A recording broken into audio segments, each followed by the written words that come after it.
The grace of a city is excellence of its men, of a body, beauty, of a mind, wisdom, of an action, virtue, of a speech, truth.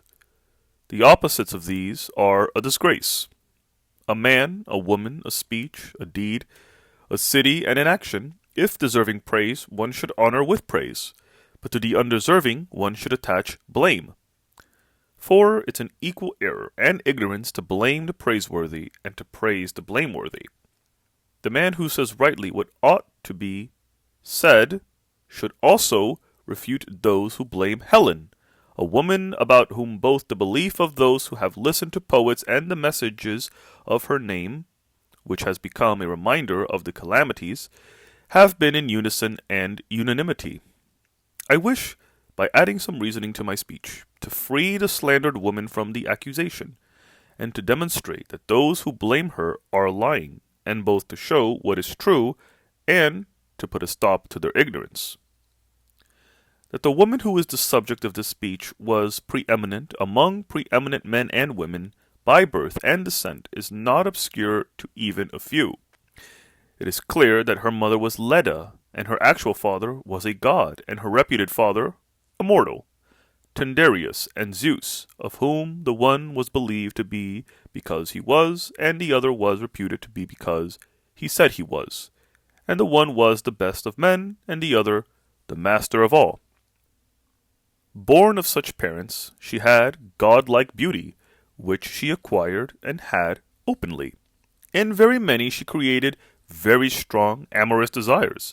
With a single body she brought together many bodies of men who had great pride for great reasons.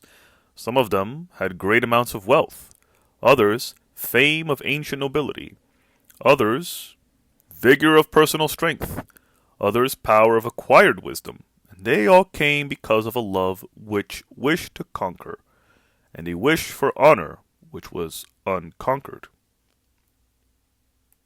Who fulfilled his love by obtaining Helen? And why? And how? I shall not say. For to tell those who know what they know carries conviction, but does not give pleasure.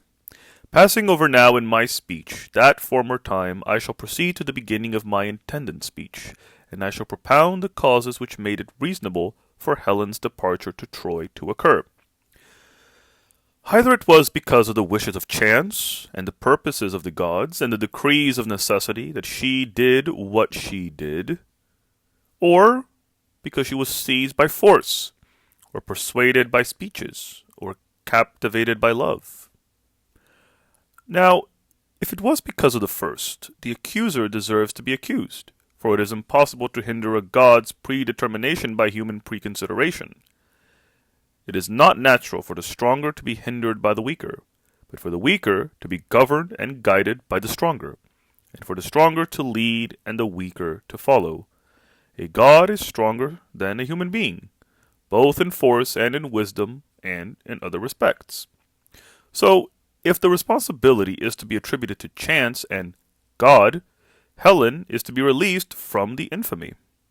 But if she was seized by force and unlawfully violated and unjustly assaulted, clearly the man who seized or assaulted did wrong, and the woman who was seized or was assaulted suffered misfortune. So the barbarian who undertook a barbaric undertaking in speech and in law and in deed deserves to receive accusation in speech, debarment in law, and punishment in deed. But the woman who was violated and deprived of her country and bereaved of her family, would she not reasonably be pitied rather than reviled? He performed terrible acts. She suffered them. So it is just to sympathize with her, but to hate him. But if it was speech that persuaded and deceived her mind, it is also not difficult to make a defense for that and to dispel the accusation thus. Speech is a powerful ruler. Its substance is minute and invisible, but its achievements are superhuman, for it is able to stop fear and to remove sorrow and to create joy and to augment pity. I shall prove that this is so. I must also prove it by opinion to my hearers. All poetry I consider and call speech with metre. Into those who hear it comes fearful fright, and tearful pity, and mournful longing, and at the successes and failures of others' affairs and persons the mind suffers, through speeches, a suffering of its own. Now then, let me move from one speech to another. Inspired incantations through speeches are inducers of pleasures and reducers of sorrow. By intercourse with the mind's belief, the power of the incantation enchants and persuades and moves it by sorcery. 2 arts of sorcery and magic have been invented. They are deviations of mind and deceptions of belief. How many men have persuaded and do persuade? How many? On how many subjects? By fabricating false speech. For if everyone, on every subject, possessed memory of the past, and understanding of the present, and foreknowledge of the future, speech would not be equally powerful. But, as it is, neither remembering a past event, nor investigating a present one, nor prophesying a future one is easy, so that on most subjects most men make belief their mind's adviser. But belief, being slippery and unreliable, brings slippery and unreliable success to those who employ it. So what reason is there against Helen's also having come under the influence of speech just as much as against her will, as if she had been seized by violence of violators? For persuasion expelled sense, and indeed persuasion, though not having an appearance of compulsion, has the same power.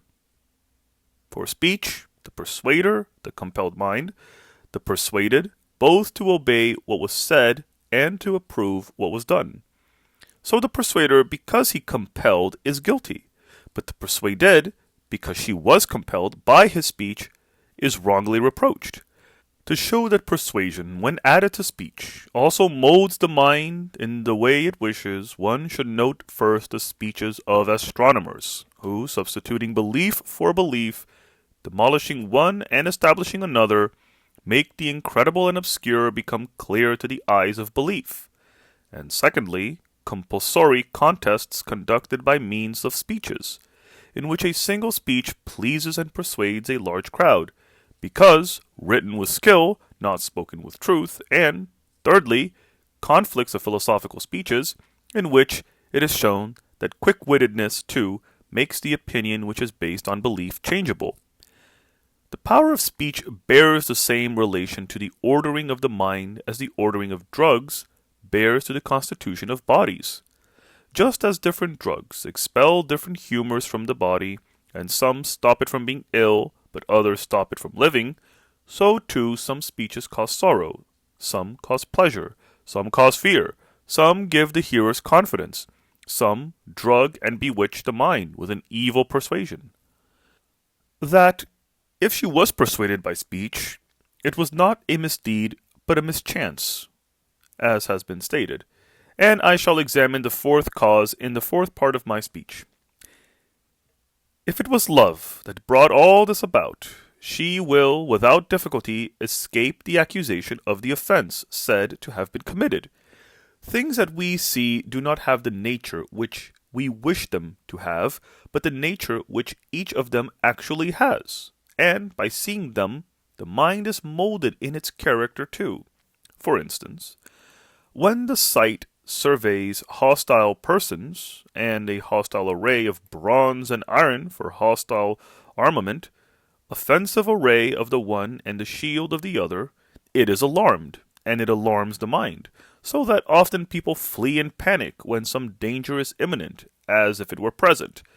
So strong is the disregard of law which is implanted in them, because of the fear caused by the sight, when it befalls.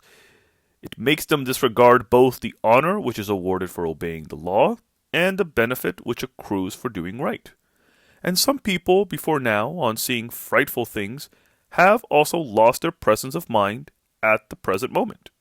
Fear so extinguishes and expels thought, and many have fallen into groundless distress and terrible illness and incurable madness. So deeply does sight engrave on the mind images of actions that are seen. And as far as frightening things are concerned, many are omitted. but those omitted are similar to those mentioned. But when painters complete out of many colors and objects a single object and form, they please the sight. The making of figures and the creation of statues provides a pleasant disease for the eyes. Thus, some things naturally give distress and others pleasure to the sight. Many things create in many people love and desire of many actions and bodies. So, if Helen's eye, pleased by Alexander's body, transmitted an eagerness and striving of love to her mind, what is surprising? If love is a god with a god's power, how would the weaker be able to repel and resist it? But if it is a human malady and incapacity of mind, it should not be blamed as an impropriety, but considered as an adversity. For it comes, when it does come, through deceptions of mind, not intentions of thought, and through compulsions of love, not contrivance of skill. So, how should one consider the blame of Helen just? Whether she did what she did because she was enamored by sight, or persuaded by speech, or seized by force, or compelled by divine necessity, in every case she escapes the accusation.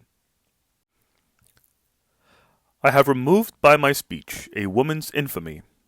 I have kept to the purpose which I set myself at the start of my speech. I attempted to dispel injustice of blame and ignorance of belief. I wish to write the speech as an encomium of Helen and an amusement for myself.